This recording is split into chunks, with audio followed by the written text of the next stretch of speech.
ana m anụ onye ofe mmanụ. Onye ofe mmanụ nna anụ.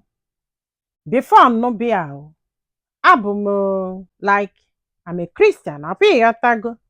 Nwa egwu ewesị ya na bụkwa onye na-aga ụka na be anyị. Na gịnwa bụ onye ofe mmanụ n'Igbo emozi. Na ọma nkwa anyị ndọkwasị ọkwa ịghọtago. O wee sekpụla na wee na-ayọ m sị m biko. Nya ga-emelụ m ife ndị ụka nwanne na-eje nwere ike imelụ m. Nya ga-enye m heaven, nye m earth. N'ihe ọbụla m chọọ n'ụwa a ya ga-emelụ m ya. Ọyọlụ m gbogo, ọyọlụ m mgbede. Ọ sị na o nwere ife ome. Na ọ bụrụ anụ na ọ ga-ekwebula emo. Zole. Na ya ga-emeli ife niile dị n'ụwa. Maka na ọ bụrụ ọzọ ụmụaka anya wee jụbịa ya sị ịnụgo nwaanyị, ọ sị eni anụgo nwaanyị na anyị na nwunye divorce go yọta na nye eme investigeshon ọbụla eziokwu. Ịmago ọ na-enye ya gift, na-ashawe ya love, na-emeli ihe niile. Nya agwa mami ya si ya na ọ bụkwa na ọ laikili ya o jebe no kama na ọmagolu dat na alụmdi ga-adụwa gị iche na nke fa maka na fa bụ Christian and na di ebu mo so ka ọ mara amalụ.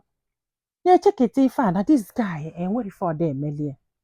Nya wee kwelụ na ya ga-abụzi moz ka unu ghọtakwa o. Ewee due gị na ya kechisie enyi isi, kechie enyi ebe niile fa anụba di na nwunye. Ọ sị m na ọ na-etriti kwe ọfụma o. Nya wee dị ime wee mụọ nwa. Ka amụsị alụ nwa di ebido jebe ije abalị. Nya wee jụbịa sị ya kedu isi ije abalị ọ na-eje. Ọ sị na ya na-eje afụ the first wife. The first wife mụọrị ụmụ na-abụ. Ya dị ya na-abụ wee so okwu ọkwa ịghọtago. Sị ọkwana ya ga wee sị ya ijebezie iwe nọgidezi ọ na-akụ 11 10 wee bịa kabata. Ọ sị ya na ọma nkwụsịkwa ya ife ụmụ ya. N'eziokwu na ya divorce dị ụmụana mana ụmụ ya ka na ebe afọ na ya na-eje afụ ụmụ ya. Ọ sị m nne ya mebe investigeshon ọ bụla eziokwu na ọ na-eje afụ ụmụ ya actually mana ife dozi na ya bụ oluo the woman na-esie nri dọbali ọ na-eli o. Olisie ya na ya na-aba n'ụlọ ha ga-anọgide before pụta. Ọ sị m a na-ekwu ọ na-akakwa njọ o.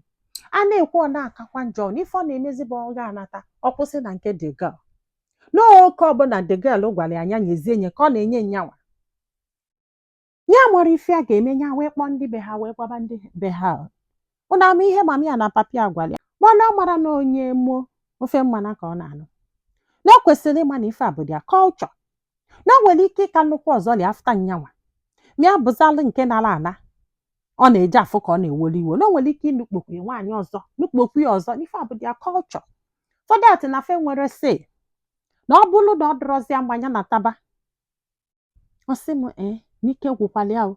Na mami ya na papi ya editelkwala ya destin etu ahụ. Na ọkịta kafa na-enyezi details. Because na mgbe di man bịara nya jụrụ di man wee soba ha ego. Di man wee soba ha ego. Mgbe a na-akọ ihe a before mami ya na papi ya wee kwalụ. Na onye papi ya 2M. Nye mami ya 2M. Ọ sị m every month o send alụ mami ya ego. Ya na papi ya. Before ha wee kwagbu inye. Olu ọkịta ha amalụ na ọkọchọ ha. Ọ sị m nne ikekwula ọtọ gụ ya. Nya pa ihe acha anọkatazikwa obidozi ọfụọ 2 days before bata 3 days before bata. Na o gwerekwa ebe ọzọ na-eji igwe anyị eziokwu no na nke nwaanyị izizi. Nya wee sị mba na ya ga-anaba. Ọ sị m nne ya wee wepụ okwu court. N'ihe a ji wepụ okwu court bụ gịnị ka ọkwụba child support maka na o ji ego ọkwa ịghọtago. Ọ sị m nne ya dụ shock tupu ya lụ na court. This man wee na-abata onye ọbụla dapụ n'amụ. Onye ọbụla dapụ n'amụ amụ na-ada ịkwakwakwakwakwa anya na-awọnda kedu ife ndị na-amụzila amụ. Onye ọbụla na-achị a na-etu ya afa. Ọ sị m nya setu pala anya n'aka na-ene this man. Di man wee bata o na a na-eni anya na ada enedi nyanwa. A na-akpọ afa nwunye di first wife ya na-asị ya kedu ebe ọ nọ. Ọ ka ya abịa ka ọ na mbịazi o. Nya pakwara anya n'aka na-ene ha. Court wee seti wee sị anya kwuo nya wee kwugide kwusie. N'ife izizi George gwara ya sị ya so n'inugo nwaanyị ọzọ. Ọ sị ya ọ sị ya kedu ife iji nụza nwaanyị ọzọ?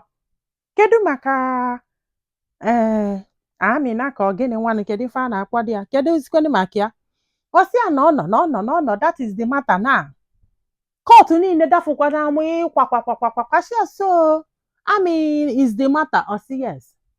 o wee bụrụ na this man na the first wife esego okwu izizi fa divorce or the first wife na o mesie the man je yọbịa fa edozikwa gbakwa akwụkwọ again. After few years, the father was okwu again. The first wife for dakwa again, the second time. Apiatago. The man chigekwazi je yọkwa ya biko again. Fechietekwazi nụkwa di na nwunye. 3 times go divorce go this woman. Nụkwa ya ọzọ 3 times. Akwa ifugo. Na etu o si eme bụ oji ifu ụmụ ya. This woman sie nni only siri nni afọ. Ọ natazi ife ọ ga na-akọzi bụ etu a ga-esi je mee gị again. A na-asị anyị eme na ọsị na iwu na ya ga-anọrịrị ya. The woman ekwekwuolu do ready to marry ọnụbakwa again. Before wee je lụtaza this girl iji wee make a different move. Now he is now back to the woman again. Una follow the so what is the case now? O wee si no maka na ya na-eje na nke the woman ka nke ji wee si dị ama nnọzi. Ha! George si the woman ịba moto ndị oshi jụkwala ese wee nụba. Nya wee sị na ya bụ onye Igbo otikete si no wonder. Maka na o nwere onye ofe mmanụ again ga-ekwenu ya. Because na farmer the whole story. The whole street everybody knows. That's why o ji wee je chọọ onye be anyị ọ ga-anụ apụghị ya tago. The girl maybe na o nwezikwa ike unu divorce ọ na after 6 months o tinyete ya ọgụ biko ọnụmakwa ya again. Ya tago kama na ihe nwere ike ijizi wee ma ma ọ ga-eme na like that bụ na ịbụ onye Igbo abụghị ya tago. Ọ sị m nne ikekwula ọtọ gwa ya. Ewejọ the man sị ya ọ bụrụ na ị divorce ọ this one now. Idusho na ịma nchi ga-azụ je ya biko. Ọ sị mba na ama nchi ga-azụ je ya biko. Na ọ sị na ọ chọrọ sị ya naba na achọ ka je nụkwa the first wife again. Onye ọbụla dapụkwa na amụ ịkwakwakwakwa. Ọ sị m nne amụsị amụ o wee sị George nyanye time ka fa je cheke ma ọ ga-work ka anụbakwa ya again. Abụghị ya taa na ọ sị m ikekwula ọtọ gwa ya na-ajụzi ajụjụ ya na-ebe akwa na ikwuru okwu. So George si ya enwere ike think well now nya na aka o jee chie nye echi ọfụma ka ọ mara ma ha ka ya anụ. Fat na ike gwụrụ ya. N'ike gwụrụ ọ bụrụ gị ị ga continue na-anụ ụdị mmadụ. N'ebe afọ ka ya nọzi jụba ndị mmadụ wee sị na famarife dị umeanụ na-eme eme o. Mana ife ọ na-eme bụ this man je sikwere bịa bịa osie nri dọbali ya. Who knows? Ike gwụrụ. Amụrụ m o mana di na nwunye bara na nke ndị ofe all few na work. Many other work. Sọsọ ihe a ka nwere ike ikwu. Oh yes, maka na ma mara ka o si work. Mmadụ gịnị ada asụ ofu ụdị asụsụ. Mmadụ gịnị enwere ofu culture. Mmadụ gịnị enwere ofu religion. Amara m ka o si work. Ọ bụghị ya tago na mana still bọọlụ dị na ngada gị. If you want to continue, ọ bụkwa na ị divorce onye ochigete. Ị chọọ ịnụbakwu ya. I am sorry. Achọrọ m ịchị ọjị. Chee. Ike gwụla. Ndị be anyị. Daalụnụ ka ọ dị n'ụbọchị ọzọ.